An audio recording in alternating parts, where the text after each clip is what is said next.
Graça e paz, meus amados irmãos, amém? Que seja uma manhã extremamente proveitosa para todos nós. Você está feliz de estar na casa do Senhor hoje pela manhã? A palavra de Deus diz que bem-aventurados são aqueles que ouvem a palavra do Senhor e as guarda dentro do coração. Então, recheados de privilégios nessa manhã, nós vamos passar um tempo juntos, celebrando e adorando o nome do Senhor. Nesse mês, a nossa igreja trabalha com o tema, remindo o tempo porque os dias são maus. E quando foi nos trazido esse tema pelo nosso pastor, para que a gente pudesse falar nesta manhã, algo veio profundamente ao meu coração, no sentido de que os dias estão maus. Os dias estão maus para todos nós. Sofrimentos, angústias, preocupações e tantas outras coisas que dilaceram o nosso coração. Então, meus amados irmãos, como remir o tempo se nós estamos lidando com tanto sofrimento em nossas próprias vidas? Talvez hoje mesmo você esteja aqui e muitos dos seus familiares estão participando desta festa terrível, esta festa da carnalidade, essa festa má. Seus filhos talvez, netos, as preocupações, as angústias. Como então podemos remir o tempo, porque os dias são maus, com tanto sofrimento em nossos corações? Eu mesmo tenho um sofrimento que passo agora, sofrimento duro. Eu tenho 3 filhos, 2 de 14, 1 de 7 anos. E lá em casa nós estamos com um sofrimento desde o início do ano. Que sofrimento é esse, pastor Gabriel? Sofrimento. Ele participou, no final do ano, ele de 7 anos participou da EBD, da escola bíblica, né? Do coral, fez a apresentação do Natal, final do ano, e em um culto aqui no início do ano, trouxe uma preocupação para nós, virou para mim e para a mãe e disse assim: este ano, 7 anos, eu não participo do coral, eu não participo da escola bíblica, e ainda bem que é um culto apenas. Agora você dá um sorriso. Meus amados irmãos, ele, 7 anos, ele não vai participar da escola bíblica, não vai participar do coral, e ainda agradece porque é um culto apenas. Mas essa preocupação nossa, ela vai cair por terra. Amém, amados irmãos? Porque ele vai participar. E uma das coisas que causam sofrimento em nossos corações, porque muitas vezes nós, que temos a responsabilidade de orientar, fugimos do nosso compromisso de orientar. E isso produz ainda mais e mais sofrimento sobre a nossa própria vida. Para os irmãos terem ideia, o medo, a preocupação, o sofrimento, ele paralisa a nossa vida, paralisa a nossa alma, paralisa o casamento, paralisa toda a nossa vida. E este sofrimento, ele precisa ser compreendido através de uma perspectiva cristã. Mas para nós entendermos o sofrimento, nós temos que lembrar 2 verdades fundamentais para pensarmos no sofrimento nessa manhã. Primeiro, ninguém está imune do sofrimento. Os irmãos concordam comigo? Ninguém está imune do sofrimento. Em segundo lugar, a segunda primícia para ser relembrada, é que existem várias maneiras de se encarar o sofrimento. Podemos encarar o sofrimento como uma possibilidade de amadurecimento. Alguns encaram o sofrimento como uma falta de misericórdia de Deus. Outros enfrentam o sofrimento culpando alguém por suas próprias desgraças. E é desta e de outras maneiras, talvez, que os homens, nós enfrentamos o sofrimento.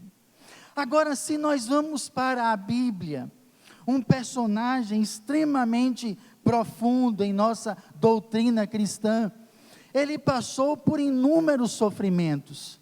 E o nosso grande segredo não é perguntarmos apenas por quê ou qual o motivo, mas a grande diferença vai estar em como nós encaramos o sofrimento. Grave isso.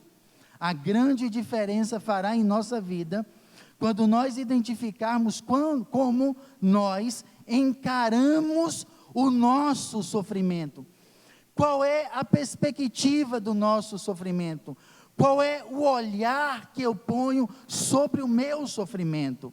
E isto, meus amados irmãos e amigos, fará uma grande diferença em nossas vidas. Daí então, assentados como os irmãos estão, faça-me a gentileza de ir abrir a Bíblia em 2 Coríntios capítulo 11, e nós vamos ler um texto belíssimo, sobre como Paulo, ele sofreu, e este é o personagem que nós vamos nos apropriar desta manhã, e nós vamos pensar como nós podemos encarar o nosso sofrimento, por uma perspectiva cristã. 2 Coríntios capítulo 11, de 24 ao versículo 27, diz assim a palavra de Deus, Paulo falando: dos judeus, 5 vezes recebi 40 açoites, menos 1. 3 vezes fui açoitado com varas, 1 vez fui apedrejado, 3 vezes sofri naufrágio, 1 noite e 1 dia passei no abismo, em viagem muitas vezes, em perigos de rios, em perigos de salteadores, em perigos dos da minha raça, dos judeus, em perigos dos gentios, em perigos na cidade, em perigos no deserto, em perigos no mar, em perigo entre os falsos irmãos, entre trabalhos e fadigas, e em vigílias muitas vezes, em fome e sede, em jejuns, muitas vezes em frio e em nudez. Que Deus tenha misericórdia. Você diz amém por isso. Paulo então, ele nesse texto belíssimo que nós acabamos de ler, ele relata a quantidade de sofrimento que ele passa. E esse sofrimento de Paulo, é interessante falar, que não era apenas um sofrimento passageiro. Ele enfrentava sofrimento nos gentios, ele enfrentava sofrimento com os judeus, ele enfrentava sofrimento dentro da própria igreja. E quando Paulo escreve falsos irmãos, ele escreve para uma igreja de Corinto, que era e foi a igreja mais trabalhosa, e ele passou 3 anos lá, e ele sofreu muito nesta igreja, porque as grandes dificuldades de Paulo não estavam no mundo gentílico, fora da igreja, mas sim na mundanização da própria igreja de Corinto. Paulo então diz, Paulo tem a experiência de alguém que sofre. Paulo, ele é parecido comigo e com você. Talvez nessa manhã nós poderíamos discorrer inúmeras palavras sobre o nosso sofrimento. Talvez muitos sofrimentos, eles nos impedem de ver a perspectiva de um Deus tão poderoso e tão grandioso que nós temos. O sofrimento, como falara há pouco, paralisa o nosso coração. Mas pelo contrário, Paulo, ele chega a declarar que ele tinha alegria no sofrimento. Paulo declara que todas essas experiências que ele teve, o aproximou de Deus. Meus amados irmãos, primeira declaração para guardar dentro do coração, por mais confrontadora que seja, o sofrimento nos aproximam de Deus. Porque quando nós sofremos, podemos recorrer a Ele, e Ele tem misericórdia de nós, quem crê diz amém. É no sofrimento que nós muitas vezes encontramos a graça e a misericórdia do Senhor sobre as nossas vidas.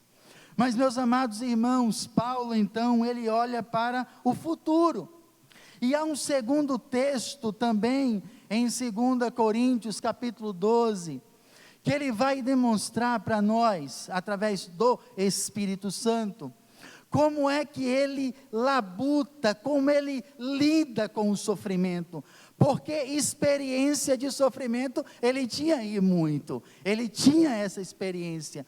Agora nos falta entender e compreender como é que ele lidava com estas coisas. E aí eu peço que você abra a sua Bíblia em 2 Coríntios e mantenha aberta, 2 Coríntios capítulo 12, e nós leremos do versículo 1 em diante. Diz assim a palavra: é necessário gloriar-me, embora não convenha, mas passarei as visões e as revelações do Senhor.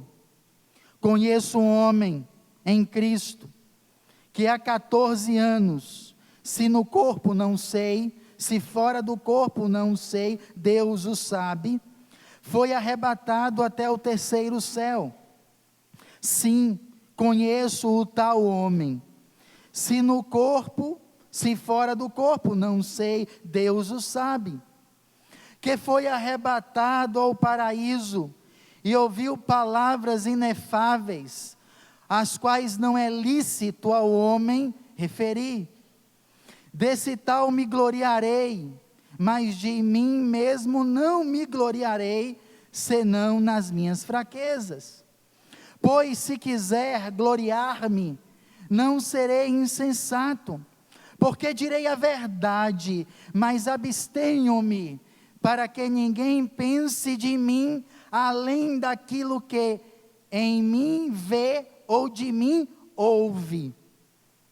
E, para que eu não me exaltasse demais, pela excelência das revelações, foi-me dado um espinho na carne, a saber, um mensageiro de Satanás, para me esbofetear, a fim de que eu não me exalte demais, acerca do qual 3 vezes roguei ao Senhor que o afastasse de mim, e ele me disse: a minha graça te basta, porque o meu poder se aperfeiçoa na fraqueza.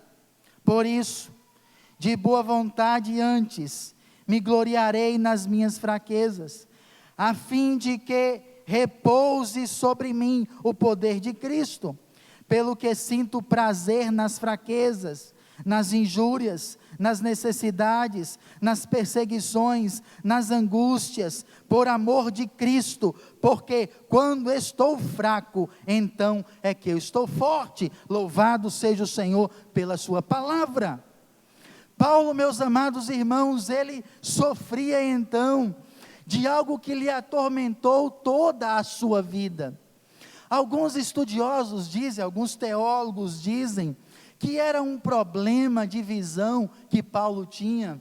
Alguns dizem que era um problema de tremer excessivamente a mão, de visão, como eu falara. Há um texto em Gálatas que Paulo diz assim: vede com quão grandes letras eu vos escrevo de meu próprio punho. Paulo, ele tinha esta dificuldade. Tanto, meus amados irmãos, se você não sabe, não foi Paulo que escreveu o livro de Romanos. Você sabia disso? Não foi Paulo que escreveu. Não foi Paulo que escreveu. Os irmãos podem dizer amém por isso? Alguns acreditaram, e é verdade, Paulo não escreveu. No final do capítulo de Romanos, Paulo, ou melhor, Teófilo, que escreve a carta, ele dá uma pausa, faz um agradecimento e continua a redigir a carta. Paulo não escreveu, Paulo foi o autor intelectual da carta, todo o conteúdo é dele pelo Espírito Santo, mas ele tinha esta dificuldade, este espinho que o incomodou por toda a sua vida. Então, meus irmãos, quando Paulo escreve, ele é alguém como nós vimos há pouco, ele era alguém que lidava com o sofrimento, como todos nós. Ele escreve então esse texto, ele continua a sequência da sua explicação, e ele chega agora para mim e para você, através da sua palavra, e ele vai nos indicar como lidar com o sofrimento. E há um livro bem interessante que eu me apropriei de alguns recortes, o livro de Charles Stanley, no seu livro, quando ele escreve como enfrentar o sofrimento. E em primeiro lugar, meus amados irmãos, Paulo, ele enfrenta o sofrimento entendendo o primeiro motivo, que há um propósito divino em todo sofrimento. Se você pode crer, você diz amém. Há todo, ou pode haver, um propósito divino em cada sofrimento nosso. No versículo 7 do capítulo 12, Paulo diz: e para que eu não me exaltasse demais pela excelência das revelações, foi-me dado um espinho na carne. O maior inimigo que Paulo lidava, meus amados irmãos, era com a possibilidade da soberba e do orgulho. Aquele homem que, ao andar pela praça, vinha uma garota endemoniada, ele olha para trás, repreende o diabo e ele sai. O mesmo Paulo que prega, e de uma maneira cansativa por muitas horas, prega uma belíssima mensagem, um jovem cai de uma determinada altura, morre, ele ora e ele ressuscita. E o garoto, o jovem, ele torna a vida novamente. Um Paulo que na ilha de Malta, quando naufragou, foi mexer no fogo uma víbora, mordeu o seu braço, ou picou o seu braço, e a perspectiva era de morte iminente, e ele sobrevive, e Deus é louvado em toda a ilha. Este mesmo Paulo olha para a sua própria vida, e percebe que no sofrimento dele, Deus tem um propósito. Eu digo para você, em nome do Senhor Jesus, o meu e o seu sofrimento, Deus há de revelar para mim e a você, qual o propósito dele em nossas vidas. Se você pode crer, diga amém. E Paulo entendia isto, e ele, sábio como ele era, ele já faz um link poderoso no início da sua carta. Você, por gentileza, abra em 2 Coríntios capítulo 1, ele começa a revelar que ele entendia o sofrimento dele, ele entendia o porquê do sofrer. Em 2 Coríntios capítulo 1, do versículo 3 e 4, Paulo ele já começa a mostrar o entendimento dele acerca do sofrimento nessa perspectiva cristã. Ele diz, no versículo 3 e 4, ele fala: bendito seja o Deus e Pai de nosso Senhor Jesus Cristo, o Pai das misericórdias e o Deus de toda a consolação. Presta atenção agora. Que nos consola em toda a nossa tribulação, para que também possamos consolar os que estiverem em alguma tribulação, pela consolação com que Deus mesmo somos consolados por Deus. Louvado seja o Senhor, amém por isso. Paulo diz então, olha, eu compreendo, porque este sofrimento que eu passo, ele é temporário, ele vai me preparar para que eu possa, revestido do conhecimento e da experiência do sofrimento, eu possa, através do meu testemunho, da minha orientação, da minha experiência, consolar e abençoar aqueles que passam por algumas tribulações. Amém, queridos? Então Paulo diz, através do Espírito Santo, que o sofrimento ele tem um propósito divino, e ele compreendia isso, e ele lutava contra a soberba, o orgulho espiritual, porque alguém tão poderoso nas palavras, fraco de aparência física, poderoso na palavra e maravilhoso em suas cartas, ele precisava ser contido. E há propósito no sofrimento, Deus seja louvado por isso. Em segundo lugar, meus amados irmãos, conforme eu já falara há pouco, pode ser que Deus, ele revele para você o porquê você está sofrendo.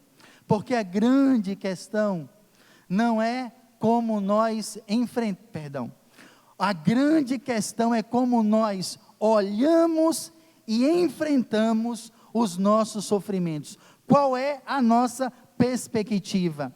E Paulo, ainda no versículo 7, ele diz que Deus pode nos revelar as razões do nosso sofrimento.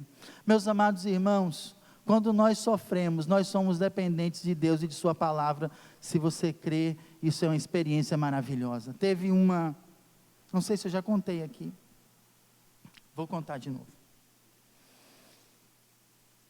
Um dia eu cheguei no culto muito entristecido, preocupado, tenso, lá em Feira de Santana. E na antessala do templo, eu entrei muito preocupado, cabisbaixo, nervoso. Veio um garotinho de, na época, 7, 8 anos talvez de idade, Adriel, um grande garoto, o Adriel. Eu entrando assim meio esbaforido, nervoso, preocupado, e ele me para e diz: pastor, eu digo, Adriel, olha, para se vencer as dificuldades, só precisa adorar. Então, pastor, faça como Josué, adore apenas, amém, irmãos? 7 anos, eu me abaixei, isso é a forma de se comunicar com a criança, e abaixei: Adriel, quem mandou você falar isso para mim?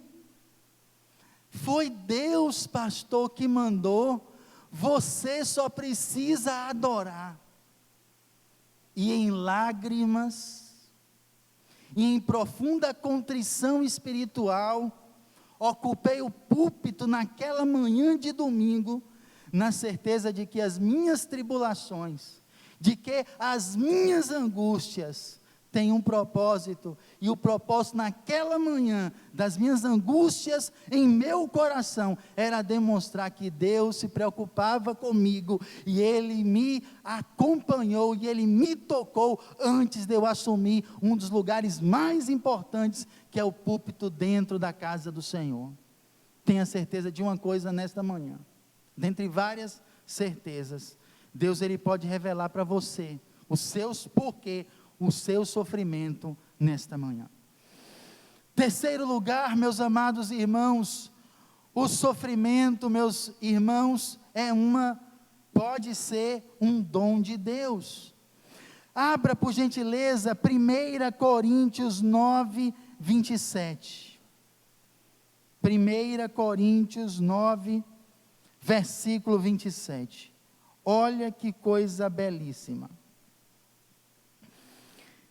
Paulo diz então que o sofrimento é algo que Deus faz por nós, não contra nós. Ele diz assim em 1 Coríntios 10, 27. Antes subjugo o meu corpo e o reduzo à submissão, para que depois de pregar aos outros, eu mesmo não venha a ficar reprovado. Os espinhos de Paulo era uma dádiva. Através deste incômodo, Deus o protegeu. Amém, e louvado seja o Senhor. Deus pode usar, meus amados, e eu quero ressaltar e focar muito isto hoje em seu e no meu coração. Deus pode usar todas as coisas para glorificar o seu nome em nossas vidas. E o texto diz que Satanás, ele foi agente do sofrimento de Paulo. Parece uma controvérsia. No versículo 7 ainda diz que o mensageiro de Satanás veio esbofetear a Paulo. Como pode um mensageiro de Satanás cooperar para o bem do servo de Deus? A palavra de Deus diz, meus irmãos, que todas as coisas cooperam para o nosso bem. Você crê nisso? Todas as coisas. Há uma história bem interessante para que a gente possa entender que Deus pode usar tudo e todos para nos abençoar. Isso dizem que foi verdade, eu não posso afirmar para você. Havia um programa de rádio evangélico, e uma senhora ligou para este programa e disse ao vivo que estava passando muita fome, necessidade, e ela era evangélica, e falou isso ao vivo. Aí, uns enviados de Satanás estavam ouvindo aquele pedido de socorro da mulher, e então bolaram um plano. Eu vou lá, nós vamos lá, vamos dar alimento, vamos levar muita comida para ela, e quando ela receber a comida, nós vamos dizer que foi Satanás que deu a comida, toda a comida ali, quem deu foi Satanás para ela. E aí, meus irmãos, eles arquitetaram um plano, fizeram uma belíssima ceia, não é aquela cesta básica, simplesinha não, tá? Pense naquela coisa bem organizada, bem cesta básica verdadeira. E aí pegaram a cesta básica e pararam o carro, bateram na porta da irmã evangélica, os enviados de Satanás, e botaram a cesta básica. Olha, viemos trazer. E a irmã recebeu. Glória a Deus, oh Deus maravilhoso, glória a Deus. E entrando cesta básica, e povoando um pouco da sala dela. Ela, glória a Deus, e aí eles, vamos aprontar uma, aí dando. E aí, quando, obrigado meus filhos, Deus abençoe. Aí eles pararam e disseram assim: não foi Deus que enviou isso não, foi o Satanás que enviou essa cesta básica toda para a senhora. Ela, glória a Deus, oh Deus poderoso. E aí eles, você não entendeu, foi Satanás que mandou. Oh Deus poderoso, quando Deus manda, até Satanás obedece. Glória a Deus, licença meus filhos. Bateu a porta e os caras foram embora. Meus irmãos, Deus pode usar da pessoa mais simples, a mais culta, para abençoar as nossas vidas. Da boca do ímpio, Deus pode nos abençoar também. Amém, queridos? Pode. Nós podemos ser abençoados e encontrarmos as nossas necessidades supridas, porque nós temos um Deus bondoso que cuida de nós. Segundo o livro de Jó, nós aprendemos que a soberania de Deus, Deus pode atuar a sua soberania até mesmo nos esquemas diabólicos. Lembra da história de Jó? Para completarmos isso aqui, lembra da história de Jó? Eis que lá tem um servo teu, que tem tudo, que te glorifica. Satanás olha para Deus e diz: vou lá, me permita tocar nele, tirar dele tudo. Ele vai lhe amaldiçoar. Deus diz: faz, mas apenas não tire a vida dele. No final da história, Jó declara para Deus isso. Depois de todo o sofrimento dele, ele fala: antes, me ajudem, antes eu te conhecia de ouvir falar, mas agora de contigo andar. Amém, queridos? Esse esquema é importante. Então Paulo aprender a lidar com o sofrimento, mas com uma perspectiva diferenciada, na perspectiva que não pode ser tirada do nosso coração. Há um propósito divino em todo sofrimento. No caso de Paulo era para mantê-lo sob controle, porque o orgulho e a vaidade podia destruir este que é a maior influência cristã sobre a nossa própria vida. E ele foi poupado porque Deus botara sobre ele, ou colocara sobre ele um fardo que fazia-o lembrar de quem ele era, homem como todos nós. E algo bem interessante sobre esta questão de poder e autoridade. A igreja primitiva, os apóstolos, aqueles que caminhavam com Jesus, aqueles que levantavam os mortos, aqueles que faziam obras miraculosas, poderosíssimas, eles olhavam para os irmãos e diziam o seguinte aos irmãos.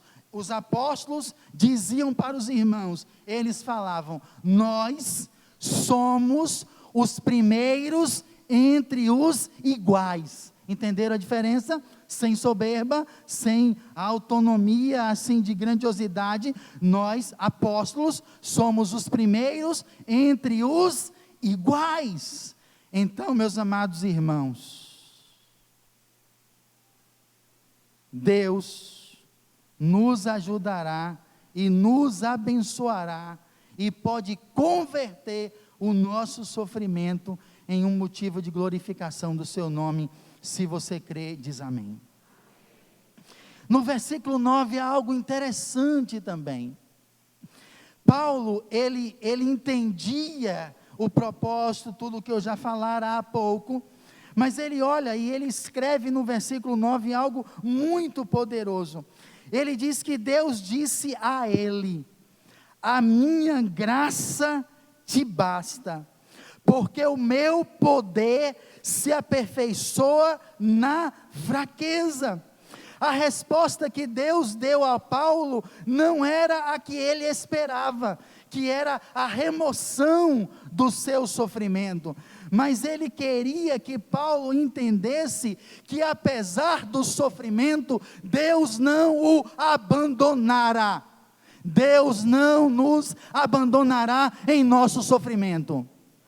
É para você dizer amém. Deus não nos abandonará em nossas adversidades. Este entendimento tem que ficar guardado dentro de nossos corações. É lá na adversidade que Ele está nos acompanhando. Tanto que o nome de Jesus é Emanuel, Deus conosco. Não é Deus com os outros, não, apenas, é Deus conosco. Uma das passagens mais belas, mais lindas da Bíblia, e que nós usamos para evangelizar, ela é uma palavra de conforto aos crentes. Em Mateus capítulo 28, no final do versículo, Jesus olha para os seus discípulos e fala: eis que estou convosco todos os dias, até a consumação dos séculos. Amém, queridos?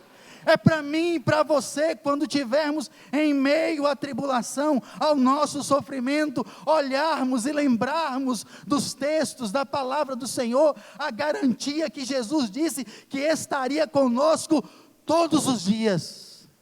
Estará em nossos trabalhos, estará em nosso casamento, estará em nossos filhos, conosco, nas labutas com os nossos filhos, nos enfrentamentos diários, Ele está conosco, Ele está em nós. O Salmo diz que os anjos do Senhor acampam ao nosso redor e nos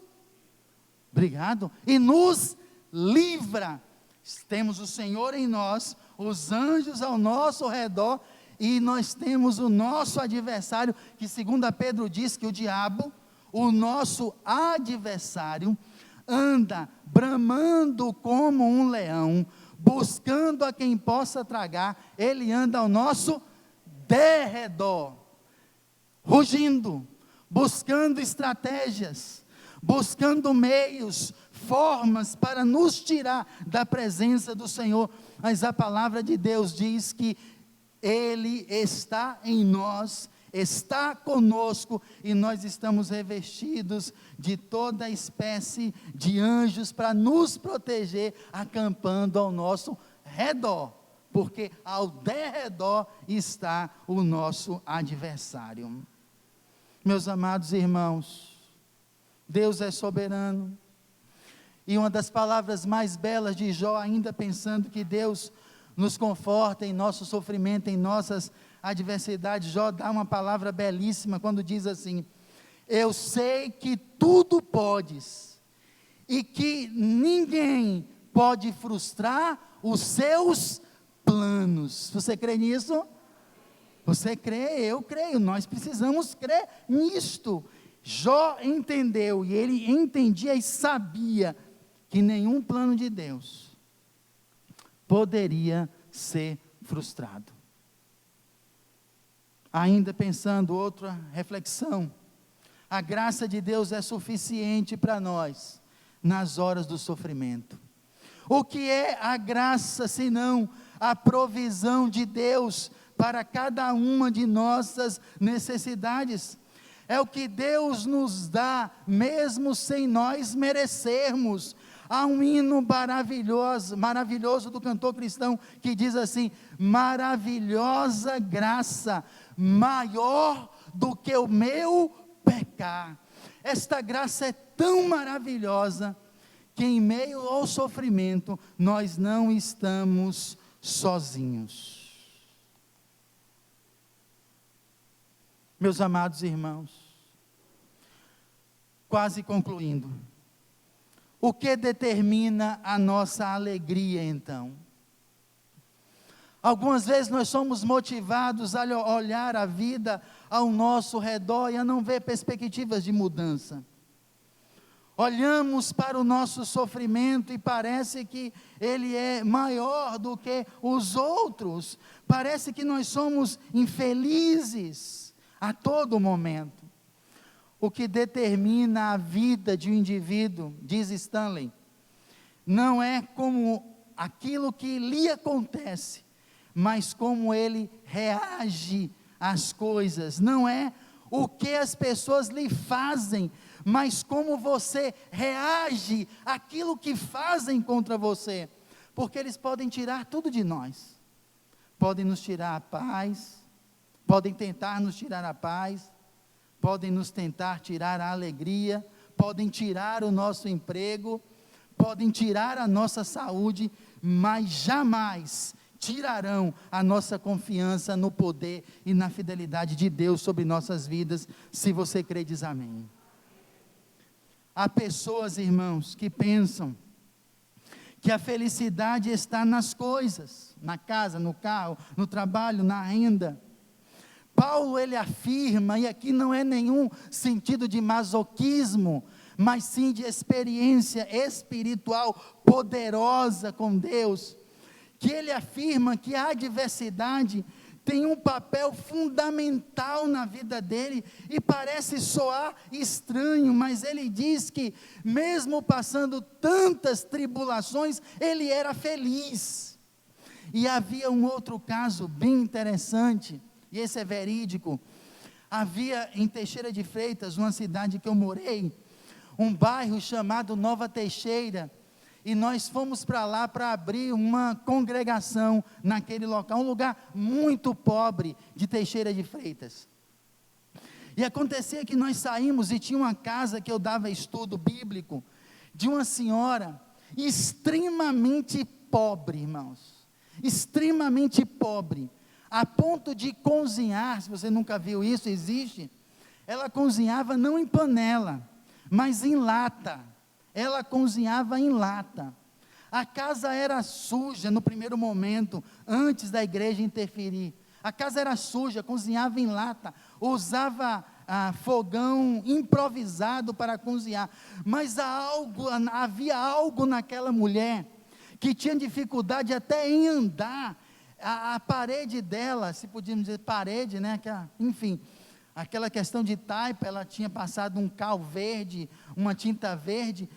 Os locais que ela andava, ela segurava na parede, e toda a parede da casa era marcada uma sujeira no local onde ela pegava, entende? Todo o local que ela pegava, ela deixava uma marca na parede, mas alguma coisa diferente estava acontecendo com ela. Ela começou a ouvir a palavra, ela começou a entender a palavra, e quando o nosso grupo ia para lá todo domingo dar estudos bíblicos para ela, parece que o sofrimento dela estava sendo diminuído, não porque nós estávamos a abençoando, porque ainda não tínhamos começado a abençoá-la, mas quando nós começávamos a ir na casa dela, a alegria dela de ter recebido Jesus, era algo que aos olhos humanos era impossível de entender, porque ela entendeu, em primeiro lugar, experimentando a graça de Deus, o Senhor cuidaria dela por toda a vida, louvado seja o Senhor. Amém, irmãos? É isso que Paulo dizia, é isso que Paulo compreendia, que não era o sofrimento que ia determinar aquilo, ou como ele deveria viver, mas como ele olhava o sofrimento. E o grande desafio para mim e para você, é olharmos os nossos sofrimentos, na perspectiva de que Deus tem um propósito, amém, queridos? De que ali pode ter um sentido espiritual sobre a nossa vida, que aquele sofrimento ele vai nos aperfeiçoar, vai nos esmerilhar, ele vai nos produzir crescimento. Eu olho o sofrimento não como um abandonado de Deus, mas em meio ao sofrimento que Ele está comigo na minha labuta, mesmo que eu não perceba, imediatamente tem um plano dEle, porque nenhum plano dEle pode ser frustrado, segundo Jó. Eu compreendo todas estas coisas, e aí Paulo encerra a fala dele sobre o sofrimento, no versículo 10, e ele olha para os irmãos, escreve esse texto, e ele diz o seguinte, é bem interessante isso, eu tenho que contar, isso é bem interessante. Em 2012 eu tive a oportunidade de ir em Corinto, nesta cidade de Corinto, e aí, na entrada de uma parte do sítio arqueológico, tinha um um esqueleto humano, do século I, bem conservado, com toda a parte do corpo, o joelho estava no lugar, a rótula, tudo certinho, o fóssil lá, o esqueleto humano, e eu cheguei para o esqueleto humano assim, numa caixa de vidro, e pensei assim, será, século I, época de Paulo mais ou menos, né? Eu pensei, será se você foi um da igreja que atormentou Paulo desse jeito, com tanto sofrimento para ele? Não obtive resposta, não obtive resposta do esqueleto, mas eu olhei para ele e pensei, será se você foi um destes que fizeram Paulo sofrer tanto? É interessante, irmãos, que Paulo passou 3 dias em Atenas, 3 dias ou 3 semanas em Atenas, e ele passa em Corinto 3 anos, e esta igreja que produz todo este sofrimento que eu digo, diante de toda a história dele, esta igreja fez ele sofrer muito. Ele aí escreve no versículo 10, algo para fechar isso que ele tenta nos mostrar através do Espírito. No versículo 10 ele diz assim, versículo 10, pelo que sinto prazer nas fraquezas, nas injúrias, nas necessidades, nas perseguições, nas angústias, por amor de Cristo, porque quando eu estou fraco, então é que sou forte. Amém, queridos?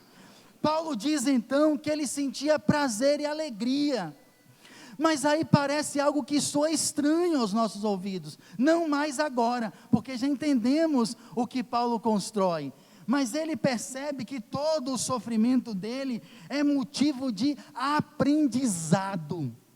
A psicologia moderna, ela diz atualmente que os homens são seres plásticos. Já ouviram isso? Alguém já ouviu esse termo? Que o ser humano é alguns, legal. O ser humano, o homem é plástico, ele é adaptável, às suas circunstâncias. Porém, meus irmãos, Paulo já falara disso há muito tempo atrás. E ele falou isso especificamente ao lidar com o próprio sofrimento. E aí eu vou pedir a gentileza que você abra a sua Bíblia em Filipenses. Abre aí, por gentileza, em Filipenses. Filipenses capítulo 4.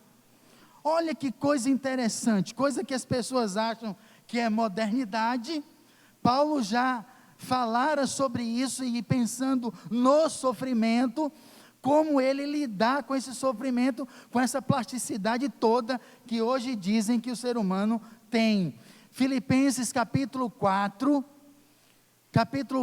de 10 em diante. Olha que interessante, como Paulo ele se adaptava em meio ao sofrimento. Olha o que ele diz. Filipenses capítulo 4, a partir do versículo 10, já estou quase concluindo. 4:10 diz assim: ora, muito me regozijo no Senhor, por terdes finalmente renovado o seu cuidado para comigo, do qual na verdade andeis lembrados, mas vos faltava oportunidade. Paulo está agradecendo a generosidade dos irmãos de Filipos. Aí no versículo 11 ele continua, a plasticidade. Não digo isto por causa de necessidade, porque já aprendi a contentar-me.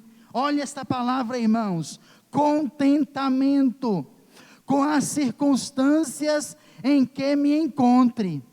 Sei passar falta e sei também ter abundância. Em toda a maneira e em todas as coisas estou experimentado, tanto em ter fartura como em passar fome, tanto em ter abundância como a padecer necessidade. Se você crê, diz amém. Entende como Paulo lidava com o sofrimento? Ele não observava como aquilo o afetava, mas como ele lidava. Então, meus amados, a grande chave para lidar com o sofrimento é ter contentamento. Vamos repetir essa palavra? Contentamento. Contentamento não significa inércia, não. Contentamento significa estar contente, satisfeito com aquilo que está em suas mãos, tendo a abundância ou a falta em todo momento, em meio ao sofrimento, em meio ao turbilhão do sofrimento, nós continuamos confiando em Deus. Era isso que Paulo queria dizer. Ele sabia enfrentar o sofrimento com equilíbrio.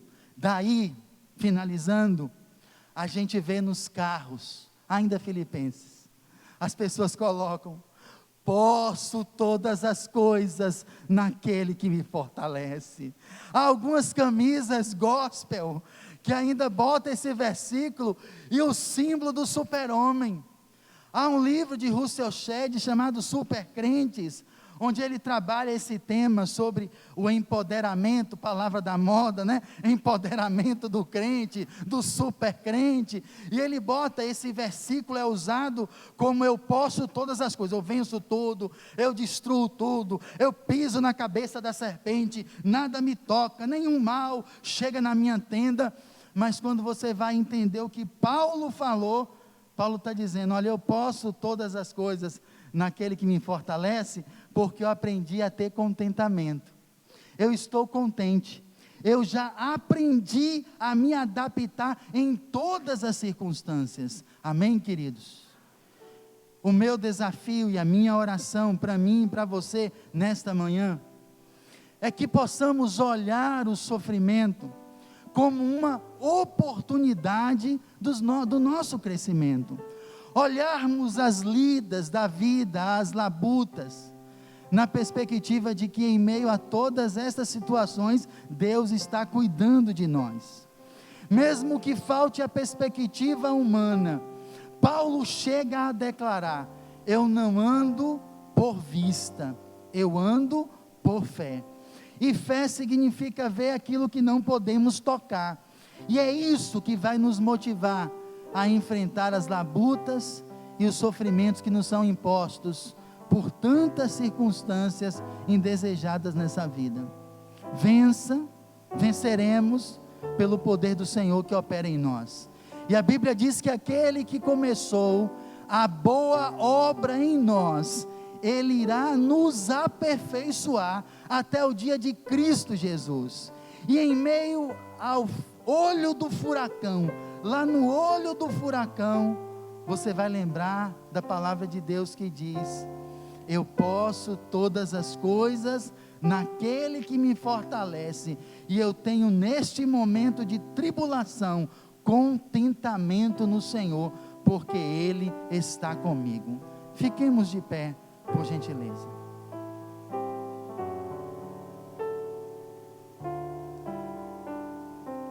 Abaixe a sua fronte e ore conosco. Nosso Deus e nosso Pai,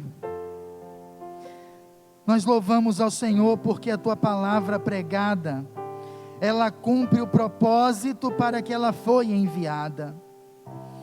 A Tua palavra alcança os nossos corações nesta manhã, nos ensinando de o que é importante não é como nós olhamos o nosso sofrimento, mas como nós encaramos pela perspectiva diferenciada da Tua palavra, mediante ao poder que em nós opera. Ajude, Senhor, a cada um aqui presente, a enfrentar as suas lidas e as suas labutas da vida, na certeza de que não estão sozinhos e sozinhas, mas que o Senhor está com elas e conosco e nos ajudará a vencer todas estas coisas que tiram ou tentam tirar a alegria da nossa salvação.